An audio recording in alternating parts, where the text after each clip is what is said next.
Hello दोस्तों, good morning. सभी लोग बढ़िया होंगे। आज हम देखेंगे उत्तराखंड हाई कोर्ट कनिष्ठ सहायक सिलेबस के अकॉर्डिंग साइंस और इन्वायरमेंट के कुछ महत्वपूर्ण प्रश्न। तो चलिए शुरू करते हैं। क्वेश्चन नंबर 1, प्राकृतिक तंत्र इकोसिस्टम में ऊर्जा का पिरामिड हमेशा कैसा होता है? ऑप्शन ए उल्टा, ऑप्शन बी सीधा, ऑप्शन सी आयताकार, ऑप्शन डी अनियमित। तो हमारा राइट आंसर होगा ऑप्शन बी सीधा। जो इकोसिस्टम में ऊर्जा का पिरामिड होता है वो हमेशा सीधा होता है। किस प्रकार का? ऐसा होता है। ठीक है, ये पिरामिड सीधा है। ठीक है, उल्टे की बात की जाए तो उल्टा पिरामिड ऐसा होता है। ठीक है, और पारिस्थितिकी तंत्र में इकोसिस्टम में 3 प्रकार के पिरामिड पाए जाते हैं। कैसा? एक संख्या के आधार पर पिरामिड बनता है, और एक बनता है जीव मास, मतलब उनका वजन कितना है उसके आधार पर पिरामिड बनता है, और तीसरा बनता है ऊर्जा के आधार पर। जो संख्या और जीव मास के आधार पर पिरामिड बनते हैं वो सीधे और उल्टे दोनों प्रकार के हो सकते हैं, पर जो ऊर्जा के आधार पर पिरामिड बनता है वो हमेशा सीधा पिरामिड होता है। और यहीं पे एक वैज्ञानिक आए हमारे, लिंडमैन। कौन? लिंडमैन। इन्होंने क्या दिया? 10% का लॉ दिया इन्होंने, 10% लॉ। ठीक है, एक सिद्धांत दिया इन्होंने 10% का। हमारे इकोसिस्टम में एक तो उत्पादक होते हैं, एक प्राथमिक उपभोक्ता होते हैं, और एक सेकेंडरी कंज्यूमर होते हैं, द्वितीय उपभोक्ता। ठीक है, ये हमेशा प्लांट्स होते हैं। प्राथमिक उपभोक्ता उत्पादक प्लांट होते हैं। जो प्राथमिक उपभोक्ता होते हैं वो हमेशा शाकाहारी होगा, जैसे डियर, और जो द्वितीय उपभोक्ता होगा वो हमेशा मांसाहारी होगा, जैसे लायन। ठीक है, अब मान लिया जाए उत्पादक के पास 1000 जूल एनर्जी थी। ठीक है, 1000 जूल एनर्जी थी, तो 1000 जूल एनर्जी का 10% भाग किसको मिलेगा? प्राथमिक उपभोक्ता को मिलेगा, डियर को मिलेगा, हिरन को मिलेगा। कितना? 100 जूल। अब इस 100 जूल का 10% किसको मिलेगा? सेकेंडरी कंज्यूमर को, जो द्वितीय उपभोक्ता होगा उसको मिलेगा। कितना? 10 जूल। ठीक है, ये 10% का नियम है कि हर लेवल में 10-10% ही ऊर्जा का स्थानांतरण होगा, हर लेवल में। ठीक है, और ऊर्जा का स्थानांतरण, एनर्जी का स्थानांतरण हमेशा एक दिशीय होता है। ठीक है, उत्पादक से उपभोक्ता की तरफ। नेक्स्ट क्वेश्चन देखेंगे। क्वेश्चन नंबर 2, निम्नलिखित में से कौन सा इन सीटू या स्वस्थानीय संरक्षण का उदाहरण नहीं है पूछ रहा है। तो ऑप्शन ए राष्ट्रीय उद्यान, ऑप्शन बी वन्यजीव अभ्यारण्य, ऑप्शन सी वानस्पतिक उद्यान, ऑप्शन डी बायोस्फीयर रिजर्व। तो हमारा राइट आंसर होगा ऑप्शन सी। जो बायोस्फीयर, ये वानस्पतिक उद्यान है, बॉटनिकल गार्डन है, ये इन सीटू का उदाहरण नहीं है। इन सीटू की बात की जाए तो क्या होता है, जीवों और प्लांटों को, मतलब जीवों और पौधों को उनके प्राकृतिक आवास में ही संरक्षण प्रदान करना, ये इन सीटू संरक्षण कहलाता है। ठीक है, और एक्सेसीटू क्या होता है? जीवों को और पौधों को कृत्रिम संरक्षण प्रदान करना, ये एक्सेसीटू संरक्षण कहलाता है। जो वानस्पतिक गार्डन है ये एक्सेसीटू का ही उदाहरण है। ठीक है, नेक्स्ट क्वेश्चन देखेंगे। निम्नलिखित में से कौन सी गैस हरित गृह गैस श्रेणी में नहीं आती है? जो ग्रीन हाउस गैसेस हैं उस श्रेणी में नहीं आती है, कौन सी गैस है ऐसी? ऑप्शन ए जलवाष्प, option B methane, option C argon, option D carbon dioxide. तो हमारा राइट आंसर होगा ऑप्शन सी। जो और आर्गन गैस है ये कैसी गैस है? अक्रिय गैस है। कैसी गैस है? अक्रिय, इनर्ट बोलते हैं इसको। ठीक है, इनर्ट गैस है आर्गन। ये स्वतंत्र रूप से रहते हैं, ये किसी से रिएक्ट नहीं करते हैं। ठीक है, हीलियम हो गया, आर्गन हो गया, जी जीनॉन हो गया, क्रिप्टन हो गया, ये सब इनर्ट गैसें हैं, अक्रिय गैसें हैं। ठीक है, और जलवाष्प, मीथेन, और कार्बन डाइऑक्साइड यहीं पे CFC, क्लोरोफ्लोरोकार्बन, नाइट्रस ऑक्साइड, ये सब कैसी गैसें हैं? ये हरित गृह गैसें हैं, ठीक, ग्रीन हाउस गैसेस।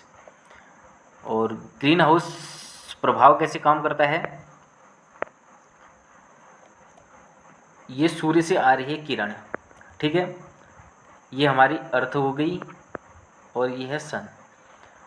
जो सूर्य से किरण आ रही है तो इसको हमारा अर्थ की सतह इसको क्या करेगी? अवशोषित करेगी, ठीक है। तो अवशोषित करने से क्या हो जाएगी? गर्म हो जाएगी पृथ्वी की सतह। तो पृथ्वी की सतह गर्म होगी तो इसको क्या करेगी? फिर वायुमंडल की तरफ भेज देगी इसको। किस फॉर्म में? उष्मा के फॉर्म में, ठीक है। जब ये वायुमंडल को भेजेगी तो यहाँ पे ये जो हरित गृह ग्रीन हाउस गैसेस हैं इनकी एक लेयर पाई जाती है यहाँ पे। इसमें जल वाष्प की मात्रा सर्वाधिक होती है। ये इस जो उष्मा को अवशोषित कर लेते हैं ये, फिर इस उष्मा को मतलब पूरी तरह से वायुमंडल में बाहर को नहीं जाने देते हैं, यहीं पे रोक लेते हैं इसी लेयर में। इस लेयर फिर ये लेयर वापस इस उष्मा को अर्थ में भेज देती है, ठीक है, जिससे क्या बढ़ता है? ग्लोबल वार्मिंग बढ़ती है, ठीक है, वैश्विक तापमान बढ़ता है, जिससे हमारे ग्लेशियर वगैरह पिघल रहे हैं, ठीक है। यही ग्रीन हाउस गैस इफेक्ट है, ठीक है। नेक्स्ट क्वेश्चन देखेंगे। मॉन्ट्रियल प्रोटोकॉल 1987 का मुख्य उद्देश्य क्या था? जो 1997 में मॉन्ट्रियल प्रोटोकॉल हुआ उसका मुख्य उद्देश्य क्या था? ऑप्शन ए वैश्विक तापमान को कम करना, ऑप्शन बी ओजोन परत का संरक्षण करना, ऑप्शन सी आर्द्र भूमि को बचाना, ऑप्शन डी खतरनाक कचरे के आयात पर रोक लगाना। तो हमारा राइट आंसर है ऑप्शन बी। जो मॉन्ट्रियल प्रोटोकॉल हुआ था उसका मुख्य उद्देश्य था ओजोन परत का संरक्षण करना, ठीक है, याद रखना इसको, इम्पोर्टेंट है। Next question. संकटग्रस्त और विलुप्त प्राय प्रजातियों की सूची वाली रेड डाटा बुक किसके द्वारा जारी की जाती है? जो रेड डाटा बुक है वो किसके द्वारा जारी की जाती है? Option A WWF, World Wildlife Fund, option B IUCN, International Union for Conservation of Nature, option C NUNEP, United Nations Environment Programme, option D FAO, Food and Agriculture Organization. तो हमारा राइट आंसर होगा option B. जो IUCN है ये red data book को जारी करता है, ठीक है। इसमें संकटग्रस्त और विलुप्त प्राय प्रजातियों की सूची पाई जाती है रेड डाटा बुक में, ठीक है। और IUCN की स्थापना कब हुई थी? 5 अक्टूबर 1948 को, 5 अक्टूबर 1948 को IUCN की स्थापना हुई थी। IUCN का हिंदी में नाम क्या है इसका? अंतर्राष्ट्रीय प्रकृति संरक्षण संघ, अंतर्राष्ट्रीय प्रकृति संरक्षण संघ, ठीक है। नेक्स्ट क्वेश्चन देखेंगे। भोपाल गैस त्रासदी 1984 में किस विषैली गैस के रिसाव के कारण हजारों लोगों की जान गई थी? जो भोपाल में गैस त्रासदी हुई थी 1984 में, उसमें एक गैस का रिसाव हुआ था, वो कौन सी गैस है? Option A potassium cyanide, option B methyl isocyanide, option C sulphur dioxide, option D carbon monoxide. तो हमारा राइट आंसर होगा ऑप्शन बी। जो मिथाइल आइसोसाइनेट है MIC, इस गैस का रिसाव हुआ था भोपाल गैस त्रासदी में, ठीक है। जो भोपाल गैस त्रासदी हुई थी 1984 में, उसमें इस गैस का रिसाव हुआ था MIC का, मिथाइल आइसोसाइनेट का। इससे हजारों लोगों की जान चली गई थी। और यहीं पे ये कार्बन मोनोऑक्साइड की बात की जाए तो ये इसको क्या बोला जाता है? साइलेंट किलर बोला जाता है इसको। इस गैस को साइलेंट किलर बोला जाता है। अत्यंत घातक और विषैली गैस है ये। जो कार्बन आधारित ईंधन होते हैं जैसे लकड़ी हो गया, कोयला हो गया, पेट्रोलियम, डीजल और रसोई गैस, जो ये ईंधन होते हैं, इनका जब पूरी तरह से कंबसन मतलब दहन नहीं हो पाता है तो ये कार्बन मोनोऑक्साइड गैस बनाते हैं। जब इनको पर्याप्त मात्रा में ऑक्सीजन नहीं मिलती है तब ये कार्बन मोनोऑक्साइड गैस बनाते हैं। इसको हम साइलेंट किलर बोलते हैं, ठीक है। नेक्स्ट क्वेश्चन देखेंगे। प्रकाश वर्ष निम्नलिखित में से किसकी इकाई है? ऑप्शन ए समय, ऑप्शन बी दूरी, ऑप्शन सी प्रकाश की तीव्रता, ऑप्शन डी गति। जो प्रकाश वर्ष है ये किसकी इकाई है? ऑप्शन बी, दूरी की इकाई है प्रकाश वर्ष। ठीक है। जब हम वैक्यूम में लाइट को छोड़ते हैं तो वो एक वर्ष में जितनी डिस्टेंस से दूरी तय करेगी उस दूरी को हम क्या बोलेंगे? प्रकाश वर्ष बोलेंगे निर्वात में। ठीक है। और एक प्रकाश वर्ष बराबर कितना होता है? 9.46 इंटू 10⁻12 किलोमीटर। ये एक प्रकाश वर्ष की वैल्यू है, 9.46 गुणा 10⁻12 किलोमीटर। और मीटर में बात की जाए तो यहाँ पे 10⁻15 हो जाएगा, 9.46 गुणा 10⁻15 मीटर हो जाएगा। ये सबसे बड़ी इकाई होती है दूरी की, प्रकाश वर्ष और पास्कल। ठीक है। और समय की एसआई इकाई क्या होती है? सेकंड होती है। ठीक है। और प्रकाश की तीव्रता की एसआई इकाई होती है कैंडेला, सीडी। और गति की एसआई इकाई होती है मीटर पर सेकंड। गति का सूत्र होता है स्पीड बराबर दूरी बट्टे समय, डिस्टेंस अपॉन टाइम होता है। तो डिस्टेंस की हमने मीटर निकाल ली, डिस्टेंस की सबसे छोटी इकाई होती है मीटर और समय की सबसे छोटी इकाई होती है सेकंड। तो मीटर बट्टे सेकंड ये गति की एसआई इकाई होगी। ठीक है। नेक्स्ट क्वेश्चन देखेंगे। पीतल निम्नलिखित में से किन धातुओं का एक मिश्र धातु है, एलॉय है? पीतल किससे बनता है? ऑप्शन ए तांबा और जस्ता, ऑप्शन बी तांबा और टिन, ऑप्शन सी जस्ता और लोहा, ऑप्शन डी तांबा और एल्यूमिनियम। तो हमारा राइट आंसर होगा ऑप्शन ए, तांबा और जस्ता को मिलाकर हम पीतल बनाते हैं। 70% हम जब तांबे को मिलाएंगे और 30%, 70+30 का जो रेशियो होता है इनका, 70% तांबा और 30% जस्ता मिलाएंगे तो पीतल बनेगा। ठीक है। और यहीं पे तांबा और टिन को मिलाएंगे तो क्या बनेगा? ब्रॉन्ज बनेगा। क्या बनेगा? ब्रॉन्ज, जिसको हम क्या बोलते हैं? कांसा। क्या बोलते हैं? कांसा। तांबा और टिन के मिलने से क्या बनता है? कांसा बनता है, ब्रॉन्ज। नेक्स्ट क्वेश्चन देखेंगे। चींटी के डंक में कौन सा अम्ल पाया जाता है जिसके कारण त्वचा पर जलन होती है? ऑप्शन ए एसिटिक अम्ल, ऑप्शन बी साइट्रिक अम्ल, ऑप्शन सी फॉर्मिक अम्ल या मेथेनोइक अम्ल, ऑप्शन डी लैक्टिक अम्ल।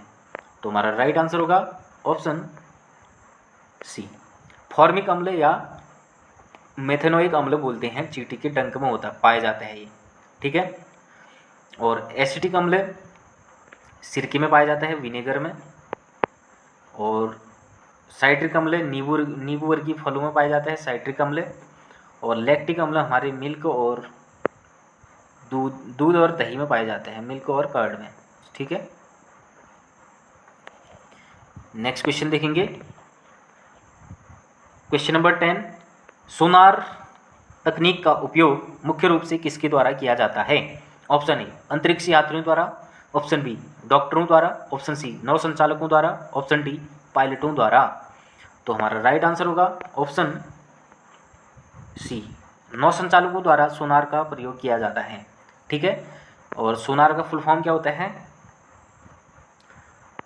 Sound navigation